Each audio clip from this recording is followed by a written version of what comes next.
പ്രിയപ്പെട്ട പ്രേക്ഷകരെ, എന്തായാലും അതിരൂക്ഷ വിമർശനമാണ് ഈ ആശാവർക്കർമാരുടെ സമരത്തിനെതിരെ മന്ത്രി വി ശിവൻകുട്ടി നടത്തിയത്. സമരത്തിന് പിന്നിൽ രഹസ്യ രാഷ്ട്രീയ അജണ്ടയാണെന്നാണ് വിമർശനം. സമരം ന്യായമാകണമെന്നും വസ്തുതകൾ മറച്ചുവെച്ച് സമരം ചെയ്യരുതെന്നും മന്ത്രി റിപ്പോർട്ടറിനോട് പറഞ്ഞു. CATUവിന്റെ വിമർശനം അനുഭവത്തിൽ നിന്നാണ്.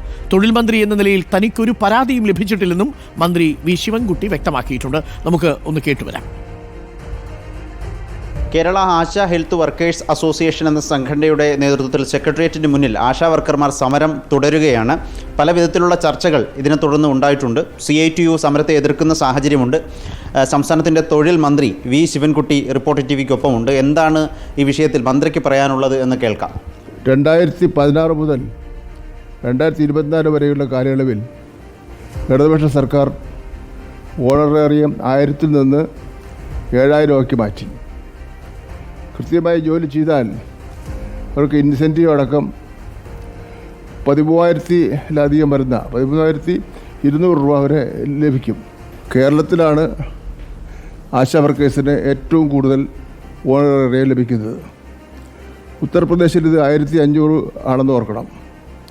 കോൺഗ്രസ് ഭരിക്കുന്ന കർണാടകത്തിൽ 5,000 രൂപ മാത്രമാണ്.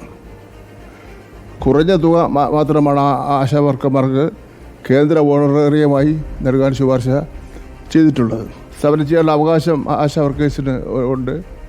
ഗവൺമെൻറ് സമരത്തിനൊന്നും എതിരല്ല, പക്ഷേ അതൊരു ന്യായമായ കാര്യങ്ങൾക്ക് വേണ്ടിയുള്ള സമരമായിരിക്കണമെന്ന് മാത്രമേ ഉള്ളൂ. വസ്തുതകൾ മറച്ചു വെച്ചുകൊണ്ടുള്ള സമരത്തിന് പ്രോത്സാഹിപ്പിക്കുകയില്ല. ആശാ വർക്കേഴ്സ് ലേബർ മന്ത്രി എന്നുള്ള നിലയിൽ അവരുടെ യൂണിയനൊന്നും എനിക്കൊരു നിവേദനവും നൽകിയിട്ടില്ല. എന്തായാലും ഒരു പ്രാവശ്യം ഇതിൻ്റെ ചുമതലയുള്ള മന്ത്രി ഈ വീണ ജോർജ് ഒരു യോഗം വിളിച്ചിരുന്നു. പക്ഷേ ആ യോഗം പല കാരണങ്ങൾ കൊണ്ട് നടന്നില്ല.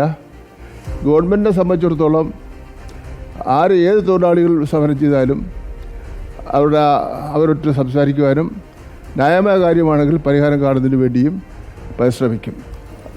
മിനിസ്റ്റർ, ഇതിൽ ഈ CATUവിൻ്റെ ഒരു വിമർശനമുണ്ട്. ഈ സംഘടന നടത്തുന്നവർ അരാജക സംഘടനകൾക്ക് പിന്നിൽ ഉള്ളവരാണ് എന്നുള്ളത്. ആ വിമർശനത്തെയൊക്കെ മിനിസ്റ്റർ എങ്ങനെ ഈ സമരത്തെ നോക്കിക്കാണുന്നത്? അല്ല, അത് പിന്നെ CATU അനുഭവത്തിൽ നിന്ന് പറഞ്ഞ അഭിപ്രായമാണ്. സെക്രട്ടേറിയറ്റ് നടക്കുന്ന സമരത്തിൻ്റെ രീതിയും കാര്യങ്ങളെല്ലാം കണ്ടാൽ ഒരു ആവശ്യം നിറവേറ്റുക എന്നതിനപ്പുറം രാഷ്ട്രീയ രഹസ്യ അജണ്ട ഇക്കാര്യത്തിലുണ്ടെന്നുള്ളതാണ് നമുക്ക് വിലയിരുത്താൻ വേണ്ടി കഴിയുന്നത്. ഏതായാലും ഇക്കാര്യം തന്നെയാണ്. സമരത്തിന് പിന്നിൽ രാഷ്ട്രീയ രഹസ്യ അജണ്ട ഉണ്ടോ എന്നൊരു സംശയമുണ്ട്. മാത്രമല്ല, ന്യായമായ എല്ലാ ആവശ്യങ്ങളും അംഗീകരിച്ചിട്ടുണ്ട് ഇടതുപക്ഷ സർക്കാർ. പക്ഷേ ന്യായമല്ലാത്ത ചില ആവശ്യങ്ങൾ ഉന്നയിച്ചാണ് ഇപ്പോൾ സമരം നടത്തുന്നതെന്നും തൊഴിൽ വകുപ്പ് മന്ത്രി പറയുന്നു. ഇതുവരെ തൊഴിൽ മന്ത്രിക്ക് ഇത് സംബന്ധിച്ചൊരു പരാതിയും ലഭിച്ചിട്ടില്ല എന്നുകൂടി പറയുകയാണ്. തിരുവനന്തപുരത്ത് നിന്ന് മാതിൽ പാലോട്, റിപ്പോർട്ടർ, തിരുവനന്തപുരം. ഓക്കെ, എന്തായാലും സർക്കാർ ഇതിനെ ഇപ്പോൾ ലാഘവത്തോടെ കണ്ടു തുടങ്ങുന്നു. പക്ഷേ സമൂഹത്തിൻ്റെ പിന്തുണ പല ഘട്ടങ്ങളിലായിട്ട് ഈ ആശാവർക്കർമാരുടെ സമരത്തിനുണ്ട്. അതിൻ്റെ ഒരു പ്രധാനപ്പെട്ട കാര്യം അവർക്കിപ്പോൾ കിട്ടിക്കൊണ്ടിരിക്കുന്ന പ്രതിഫലം ന്യായമല്ല എന്ന് തന്നെയാണ്. എന്നാൽ പ്രതിഫലത്തിൻ്റെ കണക്ക് ഞാൻ ഇന്നലെ വിശദമായിട്ടൊരു ടേബിളൊക്കെ വരച്ച് പ്രേക്ഷകരെ കാണിച്ചതാണ്. കേന്ദ്രത്തിൻ്റെ വിഹിതം എത്ര, സംസ്ഥാനത്തിൻ്റെ വിഹിതം എത്ര എന്നുള്ളത്. നിലവിൽ ഇന്ത്യ രാജ്യത്ത് ഏറ്റവും കൂടുതൽ ആശാവർക്കർമാർക്ക് ഏറ്റവും കൂടുതൽ ഓണറേറിയം സംസ്ഥാന വിഹിതമായി നൽകുന്നത് കേരളമല്ല കേട്ടോ. കേരളം 2ാം സ്ഥാനത്താണ് നിൽക്കുന്നത്. ഇന്ന് പത്രങ്ങളിലൊക്കെ വിശദമായി അതിൻ്റെ സ്പ്ലിറ്റപ്പുകൾ വന്നിട്ടുണ്ട്. ആ സ്പ്ലിറ്റപ്പിൽ ഒരു ഭാഗം ഞാൻ പ്രേക്ഷകരുമായിട്ട് പങ്കുവയ്ക്കാം. ഏറ്റവും കൂടുതൽ നൽകുന്നത് നിലവിൽ സിക്കിമാണ്. സിക്കിം 676 പേർ മാത്രമാണ് അവിടെ ആശാവർക്കർമാരായിട്ടുള്ളത്. അവിടെ 10,000 രൂപയാണ് സ്റ്റേറ്റിൻ്റെ ഓണറേറിയം. കേരളത്തിൽ അത് 7,000 രൂപയാണ്. കേരളം 2ാം സ്ഥാനത്താണ്. അപ്പോൾ ആന്ധ്രാപ്രദേശ് 10,000 രൂപ കൊടുത്തതോ അത് കേന്ദ്രവിഹിതം കൂടെ ചേർത്താണ്. അപ്പോൾ കേന്ദ്രവിഹിതം കൂടെ ചേർത്താൽ കേരളത്തിൽ എത്ര കിട്ടും?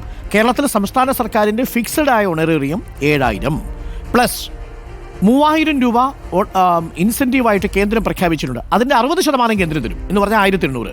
അപ്പോൾ ബാക്കി 1,200 വീണ്ടും സംസ്ഥാനം വിടണം. അപ്പോൾ എത്രയായി? 8,200 കേരളത്തിൻ്റെ വിഹിതമായി. കേന്ദ്രത്തിൻ്റെ 1,800. അതും കൂടി ചേർത്താൽ 7,000 3,000 കൂടി ആകുമ്പോൾ 10,000 രൂപയാവും. കൂടാതെ 200 രൂപ ടെലിഫോണിൻ്റെ അലവൻസ് ഉണ്ട്. ഇനി ഇത് കൂടാതെ വിവിധ സ്കീമുകളിൽപ്പെട്ട അലവൻസുകളുണ്ട്. അതെല്ലാവർക്കും കിട്ടണമെന്ന് നിർബന്ധമില്ല. അതൊരു 3,000 രൂപ കിട്ടും.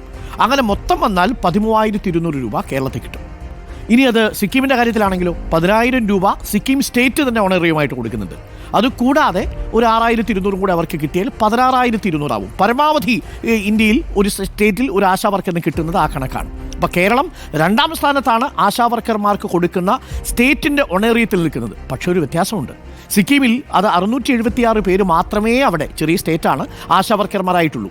കേരളത്തിൽ അവരുടെ എണ്ണം 26,125 അപ്പോൾ ഇൻസെൻറ്റീവ് കേന്ദ്രം കൊടുക്കുന്നത് 1,800 രൂപ മാത്രമാണ്. 2,000 രൂപ തികച്ചില്ല. അപ്പോൾ ആ ഇൻസെൻറ്റീവ് കൂട്ടണം എന്നതാണ് ഒരു ഭാഗത്ത് ആവശ്യപ്പെടുന്നത്. 100 കോടി നമുക്ക് കുടിശ്ശികയുമുണ്ട് എന്നുള്ളതാണ് സംസ്ഥാന സർക്കാരിൻ്റെ വാദം. ഇതാണ് യാഥാർത്ഥ്യം കിട്ടും. അപ്പോൾ